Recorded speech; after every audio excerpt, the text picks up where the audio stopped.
Isang magandang araw mga kaibigan! Narito na naman po si Shenshen TV na magbabahagi sa inyo tungkol sa kwento ng pag-ibig. Pero kung bago ka pa lamang sa aking YouTube channel, paki-like lang po ng ating video, paki-click na rin ang subscribe button at ganon din ang bell icon para lagi kayong updated sa mga paparating ko pang mga uploads. Chapter 7. Are you sure? This is the right place, ganda? Muling kumatok si Sophia sa nakasarang pinto ng bahay ng Tita Claudia niya. Pagdating nila sa sagada, ay naglakbay pa sila ng mga ilang minuto bago nila narating ang kanilang destinasyon. Kaya nga lang ay walang sumasagot sa mga tawag niya. Ilang beses na akong nakapunta rito kaya hindi ako maaaring magkamali. Lumayo siya sa pinto. Saka sinipat ang ikalawang palapag ng bahay. Baka hindi lang sila naririnig ng nasa loob. Wala yatang tao. Pero saan naman pupunta si Tita Claudia? Gusto mong akyatin ko na? Nilingon niya si Dennis. Nakaupo na ito sa baitang ng hagdan ng lupa na inakyat nila kanina. Pataas kasi ang lugar na yon at hindi na siya nagtataka kung napagod man ito. Kahit siya ay parang gusto na niyang bumigay ang mga tuhod. Para kang hindi taga Maynila kung magsalita niyan. I was just making a suggestion. Tumayo na ito. At pinagpag ang maduming pantalon. Dito ka lang. Magtatanong lang ako sa mga tao rito kung alam nila kung saan nagpunta ang tita mo. Look at that man. Kahit saan talaga ito magpunta, ay hindi nawawala ang kumpiyansa sa sarili. Siya nga ay medyo kinakabahan na dahil kapag hindi nila nakita ang tiyahin, ay mapipilitan silang bumalik sa Baguio. Hindi na yata niya kayang bumiyahe pa ng 7 oras. Isa pa, wala nang bus na babiyahe pa uli palabas ng sagada. Dahil nga ilang oras na lang ay bababa na ang mga ulap at matatakpan na ang kalsada. Delikado na talagang maglakbay ang anumang sasakyan, kahit pa nga eksperto na ang mga tsuper sa terrain ng sagada. Naniniguro lang ang mga ito. Ineng, walang tao riyan. Nilapitan niya ang isang may edad na babae na kapitbahay ng kanyang tiyahin. Saan ho nagpunta ang nakatira doon? Kaano-ano ka ba ni Claudia? Pamangkin ho. Galing pa ho kami ng kasama ko sa Maynila. Sinadya namin si tita dahil may importante akong kailangan sa kanya. Naku, malas mo ining. Kaninang umaga lang ay umalis na si Claudia dahil naimbitahan siya ng isang kaibigan niya sa kasal. Alam mo naman ang mga okasyon sa mga ganitong lugar. Inaabot ng ilang araw. Para siyang pinagsakluban ng langit at lupa sa narinig. Ano na ngayon ang gagawin niya? Salamat po! Kung wala kayong matutuluyan dito ng kasama mo, mas makabubuting ngayon pa lang ay bumaba na kayo. Ilang sandali na lang kasi ay bababa na ang mga ulap at mahihirapan na kayong maglakad niyan. Sige ho, salamat ho uli. Nanlulumong bumalik siya sa bakuran ng tiyahin at naupo sa dating pwesto ni Dennis. Pagod, gutom at ngayon ay nilalamig na siya. Ano ba namang malas ang dumating na ito sa buhay niya? And that guy, where did he go anyway? Saka naman ito sumulpot mula sa likuran niya. She didn't know why but seeing him made her feel a little better. Ano nangyari, ganda? May sakit ka ba? Wala raw si tita. Naimbitahan sa isang kasalan at hindi sigurado kung kailan siya makakabalik. Tinakpan niya ang mga kamay, ang kanyang mukha. I'm so tired, Dennis. Hindi ko na kayang maglakad pabalik sa bus station kung saan may matutuluyan tayo. Alam kong pagod ka na rin at hindi pa ako pagod. Pero hindi kailangan bumalik tayo sa Baguio para lang may matuluyan ngayong gabi. Anong ibig mong sabihin? Inilahad nito ang kamay sa kanya. Tinanggap naman niya yon nang hindi pa nag-iisip pa. She was starting to lose her patience and she needed something or someone to calm her. Sa isang simple, subalit kaaya-ayang bahay sila nakarating. What do you think? Tanong nito. Okay na ba yan sa'yo? Ha? Kilala ni Mang Indo ang tiyahin mo. Sabi nga niya, wala nga raw diyan ang tita Claudia mo. Sino si Mang Indo? Caretaker ng bahay na yan. Pagkatapos naming mag-usap ni Mang Indo, naisip kong hindi mo na nga kakayaning maglakad pa pabalik doon sa binabaan natin kanina, kung saan may mga hotel, kaya inarkila ko na lamang itong bahay. Inarkila mo? Gusto ko nga sanang bilhin na Kaya lang, caretaker lang naman si Mang Indo at hindi niya ito pwedeng ipagbili. Hinilas siya nito sa loob. The place looked cozy enough with a built-in fireplace and fine furniture. Halatang bahay bakasyonan lang yon. At dahil huling linggo na ang Enero, ay wala na ang may-ari niya. Buti napapayag mo ang caretaker na iparkila itong bahay sa iyo. Mukha naman daw akong mapapagkatiwalaan Nagugutom ka na ba? Wala tayong dalang pagkain At kung mayroon man, hindi naman natin pwedeng gamitin ang mga kagamitan dito. Iniupo siya nito sa isang love seat. Wala namang binanggit si Mang Indo na hindi natin pwedeng pakialaman ang mga gamit dito sa bahay. Ang sabi niya, tayo na raw ang bahala rito. Ibig sabihin kung may nakikita tayong pagkain, we could take it. Kapag ka nagalit naman siya sa gagawin natin, palitan na lamang natin pagdating nating sa Maynila. Kaya dito ka lang at ako nang bahala sa lahat, okay? Sinundan na lamang niya ito ng tingin habang patungo ito sa kusina. Kaya hindi nakaligtas sa matatalas na mga mata niya ang palihim na pagsa-sign of the cross nito. May kutob siyang hindi talaga ito sigurado sa gagawin sa loob ng kusina. Sinundan niya ito. She was right. Halatang noon lang ito nakapasok sa kusina dahil sa halip na nagsisimula itong maghanda sa pagluluto ay pinagmasdan lang nito ang paligid. What's for dinner? Tanong niya pagkatapos sumandal sa hamba ng pinto. Napakalalim ng iniisip mo Nag-iisip lang ako kung anong luto ang gagawin ko. Kailangan mo ng tulong? Marunong kang magluto? Hindi ganun ba? Napabuntong hininga na lamang ito sa kahinilang isang silya. Maupo ka muna. Pag-upo niya, ay naupo na rin ito sa kabilang silya, paharap sa kanya. May sasabihin ako sa iyo, ganda. Bakla ka? Napakagwapo ko rin palang bakla. Sayang naman. Ang lahi ko. Anyway, hindi yun ang sasabihin ko Bigla na lamang siyang tinitigan nito. Hindi ako marunong magluto. Wala nang kata-kata roon Bakit ang sabi mo kanina ay ikaw ang bahala sa kusina? Gusto ko lang magpa-impress. Alam mo naman kung gaano kababa ang dating ko sa iyo But don't worry. May naisip na akong ibang paraan upang hindi tayo matulog ng gutom ngayong gabi. He took out his cellphone and excused himself. Siya naman ang nag-umpisa ng magbilang. Halos alam kasi niya ang gagawin nito at natitiyak niyang babalik lang ito ng bigo. 3, 2, 1. Hindi siya nagkamali. Nakakunot ang noon nito nang magbalik ito. I can't believe this. Walang signal ng cellphone sa lugar na to? Meron, pero doon lang malapit sa simbahan. Alam mong walang signal dito? Tumango siya. Bakit hindi mo sinabi agad? Nagtatanong ka ba? Tahimik na bumalik ito sa kinauupuan. Did you call up your bodyguard again? No, I called up my pilot in Baguio. Magpapadala na lamang sana ako rito ng mga makakain natin. Kaya lang, wala ngang signal dito Malas. Kitang-kita niya ang frustration sa gwapong mukha nito. Hindi tuloy niya mapigilang humanga rito.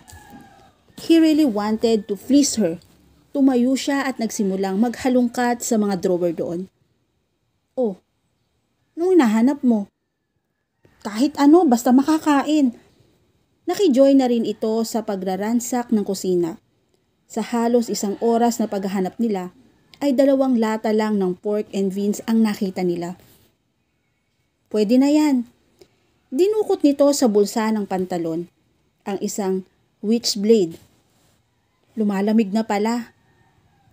Marunong ka bang magbukas ng fireplace? Hindi. Wala naman kasing snow sa Maynila. Silly. Kabirong pinisil nito ang tungki ng kanyang ilong. Sige. Ikaw na lang ang maghanda nitong nahalungkat natin. Ako doon sa fireplace. Marunong kang gumamit ng switchblade ha? Kinuha niya yon. May alam din naman ako kahit paano, no? Doon ka na nga. You're cute. Magaan ang pakiramdam niya habang binubuksan ang 2 lata ng fork and beans. Kakaiba talaga ang karisma nito na hindi niya pinapansin noon. Ang akala kasi niya ay pulos lang ito, asa sa mga tao na nasa paligid nito. But in the one day that they were together, she found out that he was a resourceful, had a presence of mind, and was willing to learn everything that came his way. Higit sa lahat, hindi siya pinapabayaan ito. Naghahanda na siya ng mga gagamitin sa pagkain nang mapansin niya ang top drawer sa itaas ng kitchen. Nang buksan niya yon, ay isang bote ng red wine ang nakita niya. Ayos! Naalala rin niyang may dala nga pala siyang mga sitsirya at isang balot ng tinapay sa kanyang bag. Bit-bit ang mga pagkain ay pinuntahan niya si Dennis na patapos na rin sa ginagawa nito. Doon sila sa harap ng fireplace pumwesto. Hindi ko naisip ni minsan na makakakain ako ng ganito, wika nito. It didn't even occur to me na ganito kasarap ang tinapay na may palamang pork and beans. Ang sabihin mo, ngayon ka lang nakakain ng ganito. Oo nga, pero masarap pa rin. Nagsalin ito ng alak sa mga baso nila. Marunong ka nga pala, ganda. Galit ka ba sa mga bodyguard ko? Ha? Hindi napapansin ko kasi na tuwing makikita mo sila ay lagi kang sumisibangot. Hindi ako sa kanila galit. Naiinis. Kundi sa'yo. Sa akin? Lagi ka na lang kasing umaasa sa kanila Can't you do things on your own? Of course I can. Sa halip na ma-offend ay tumawa pa rin ito.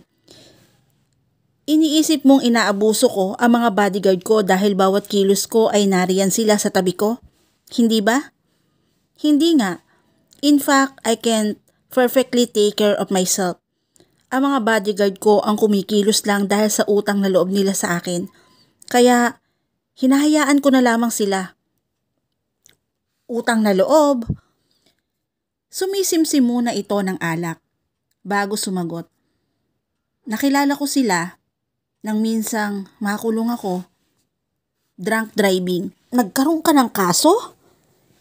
Hindi yata niya maisip na ang isang kagaya nitong mukhang napaka-responsableng tao ay makakaranas ng buhay sa likod ng rehas. Matagal na yon. Problema sa puso. Kaya nga mula noon ay lagi ko nang binabantayan ang pag-inom ko.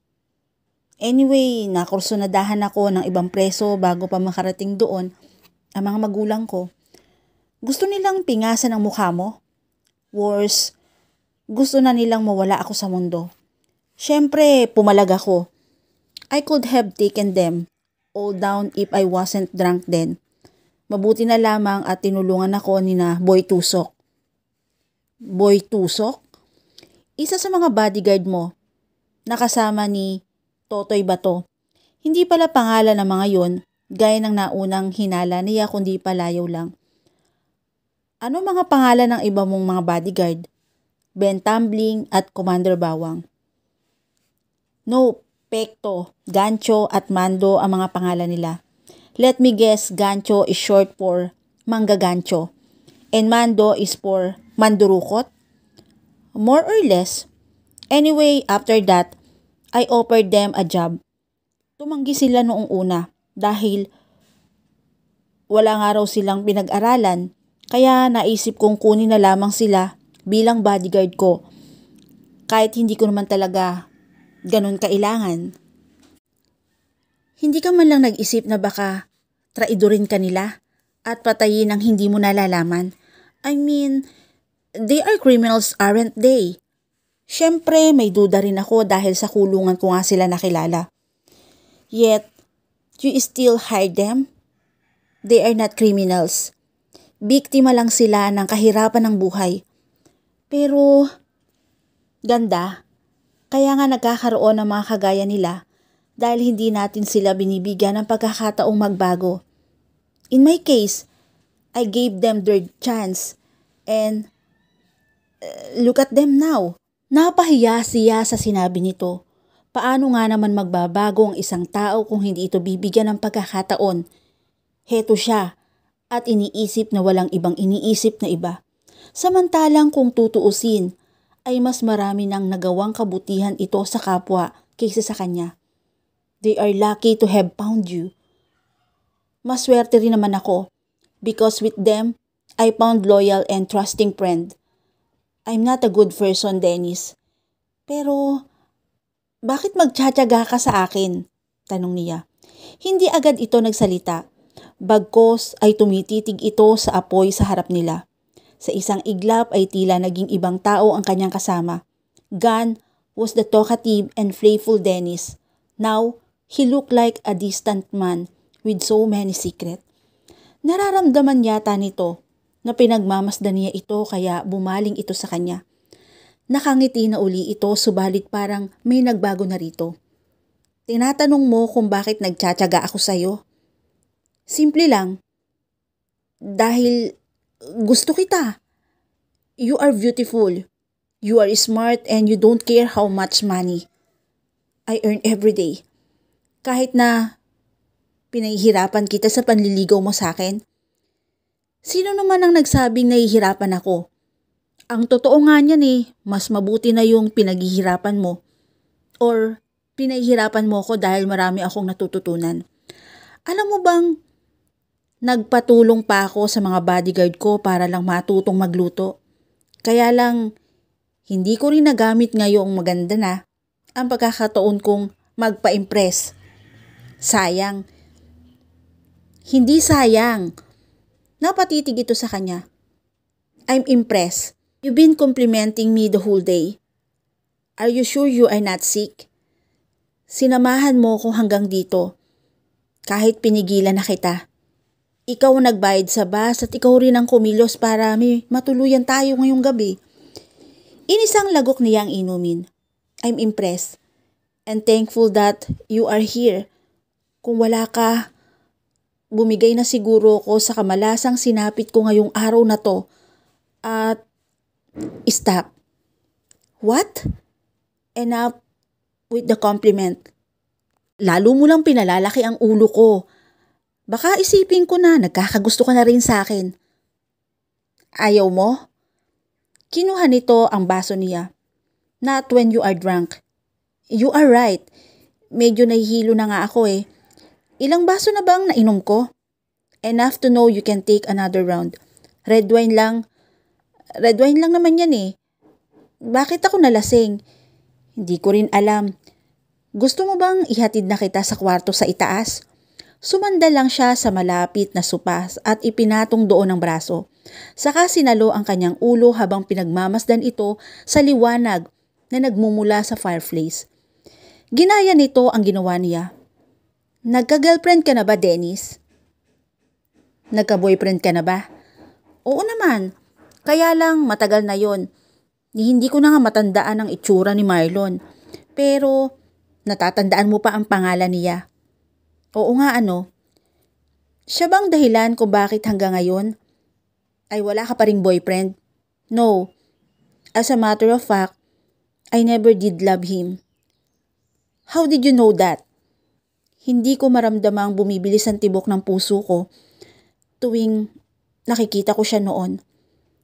Ang sabi ng mama ko, malalaman ko raw na mahal ko ang isang tao kapag kumakabog ang dibdib ko. Kapag nariyan sa tabi ko, ang mahal ko, o kaya naman maiisip ko lang siya ay masaya na ako. And you never felt that way with him? No. Naghikab na siya. Ikaw, Dennis, napapabilis mo ba ang tibok ng puso mo? What do you think? Ewan ko. Puso mo naman yan eh. How about you? Do I make your heart beat faster? Sa halip na sumagot ay binura niya ang nakitang dumi sa pisngi nito. But her heart, as of that moment, was drumming inside her chest like crazy. She needed distraction because she might be drunk but she was still able to feel. Maghilamos ka muna bago ka matulog. Aniya, ang dami mo sigurong abo sa muka. Hinawakan nito ang kanyang kamay. Gusto niyang batukan ng sarili. Bakit ba hindi niya magawang umiwas dito kung kailan dapat ay lumalayo na siya? Wala na tuloy silang kawala ngayon. Tila nahipnotismo na kasi niya ang abuhing mga mata niyon. Dumako ang isang kamay nito sa kanyang pisngi at marahang hinaplos doon. She could feel herself tense under his feathery touches. You are beautiful, Sophia. He called her by her name again. Soon, it was his lips that were giving her feathery kisses across her face. And when their lips finally touched, she was lost. Ipinikit na lamang niya ang kanyang mga mata at hinayaan ang sariling malunod sa tamis ng halik nito. Hindi niya akalaing ganon ang magiging pakiramdam niya kapag nahalikan siya nito. Tila siya lumilipad, sumisirko at nananaginip. Hindi na niya alam kung ano ang realidad. Ang tanging naging sentro na lamang ng kamalayan niya ay ang lalaking ito sa kanyang mga bisig na masuyong humahaplos ang mga labi sa kanyang mga labi. She felt heady, so full of life, so warm. All the while, she could hear her beat beating faster than when she last remembered. Could it be that he had finally taken over her heart and that she had fallen in love with him unnoticed? It could be. At dito na po natatapos ang chapter 7 ng aking kwento. Muli po, samahan niyo po akong muli sa susunod pang kabanata. Thank you for watching and God bless all.